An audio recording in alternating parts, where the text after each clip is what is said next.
Okay, so we have the pin force. We will decompose that pin force into the brace. The brace force will be larger than the components, of course. So this one here is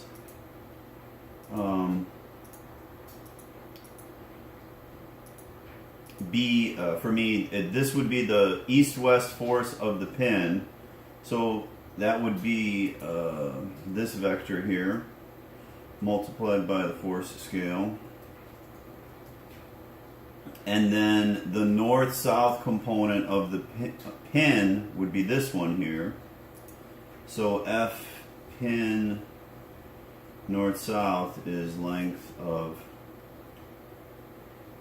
C2 for me times the force scale. So let's check those numbers. What would the east-west one have to be? Of course, it has to be F3 for equilibrium to be in effect. So the horizontal component of this shear wall here is the base shear at the base of the shear wall, and that of course is 400 because I have 400 applied to this roof laterally. So V base is F pin east-west, and then it's pretty quick to do the stress analysis, so we'll end with that. On the wall, I haven't talked about it in 315, but you've seen it hopefully many times. Let's do this one though, which is a little more exciting. So I will do a plane through 3 points here. So I have a plane, and then where's my other plane? This one here. So I'm going to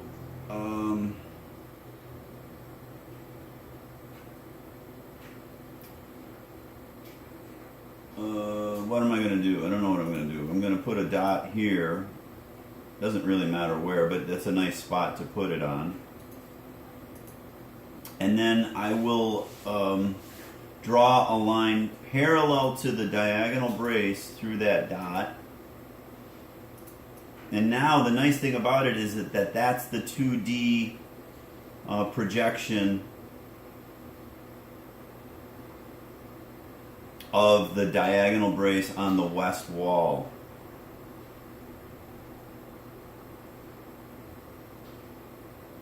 So I could do a vertical here, and then that will become my force diagram. So I need a horizontal line somewhere.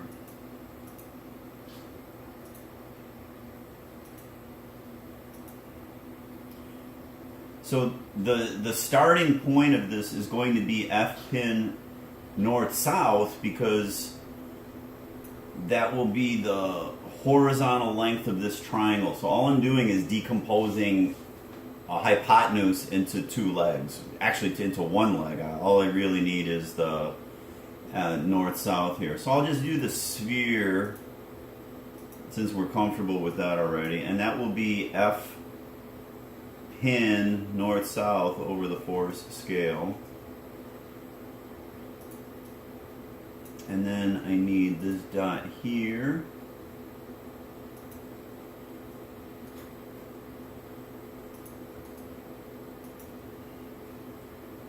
So this is now 750. No, 820, sorry, that's 820. This is 820. So if that's 820, how long is the diagonal? You know, you could certainly do cosines and things like that, but it's hardly worth it because I could just do it graphically.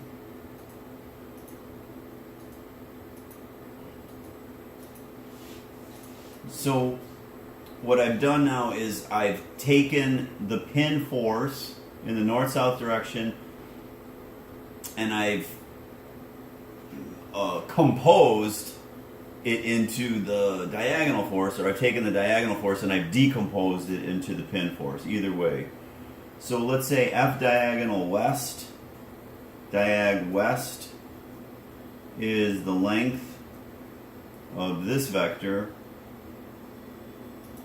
which is, I don't know why that keeps hiding from me.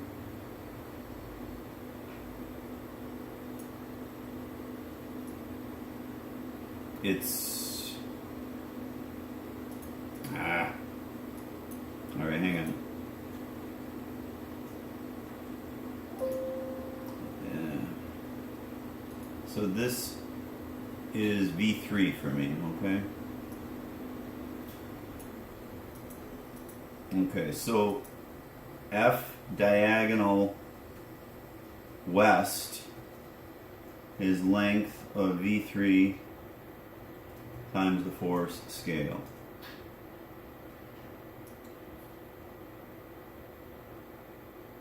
And that number is 1,312. So I could put that in here. F diagonal west is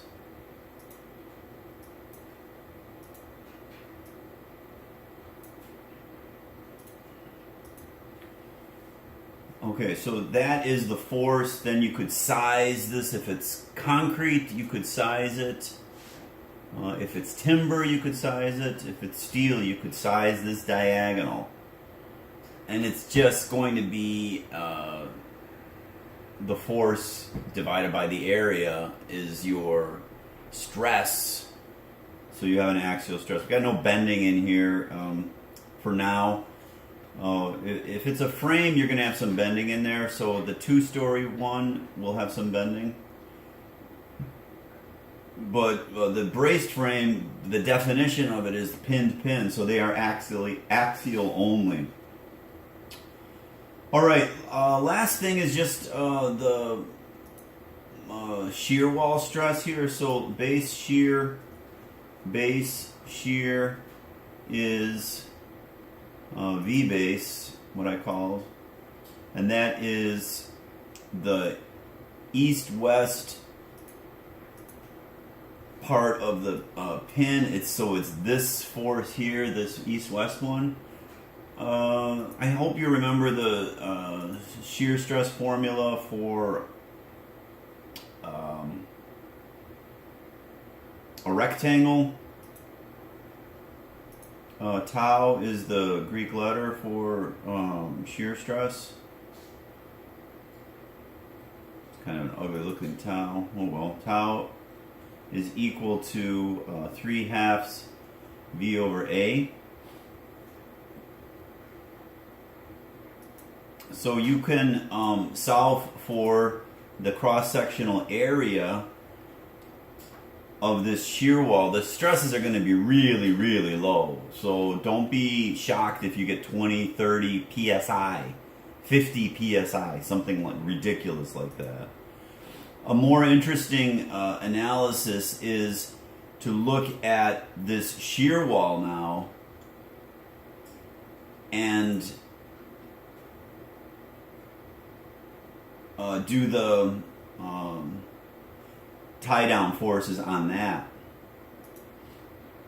So to do the tie-down forces on the shear wall is completely what we did before. The M base is the height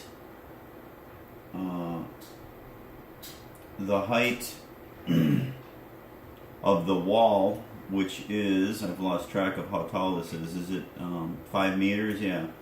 So it could be y of point B times F pin east-west, right? And that should be foot kips if we're doing kips here. M base is whatever that is. That'll be foot kips. And then the width of this is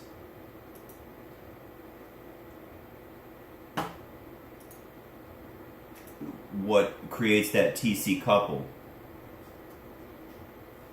So I could just get the width of this thing. I know what the width is here, but I could just get it as a parallel line here through this. So the width of this wall is, let's just rename that right now as width base. So the TC couple, TC, T or C, is equal to M base times 1,000 times 12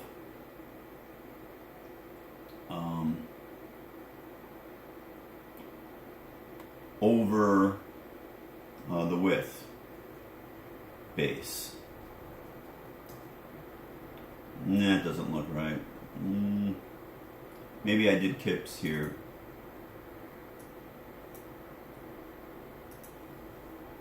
Okay, so not sure that's right, but you know how to do the moment on the width of the TC couple at the base of the shear wall. Okay, you know how to do that. You've got the diagonals now, which is just the component of that triangle. It's just the hypotenuse. And drawing it all in 3D is super cool because you don't have to do any more additional drawings. All the information that you need is right there on the structure itself. Okay, I think that concludes this video. Hopefully you can get some great things for Monday for me.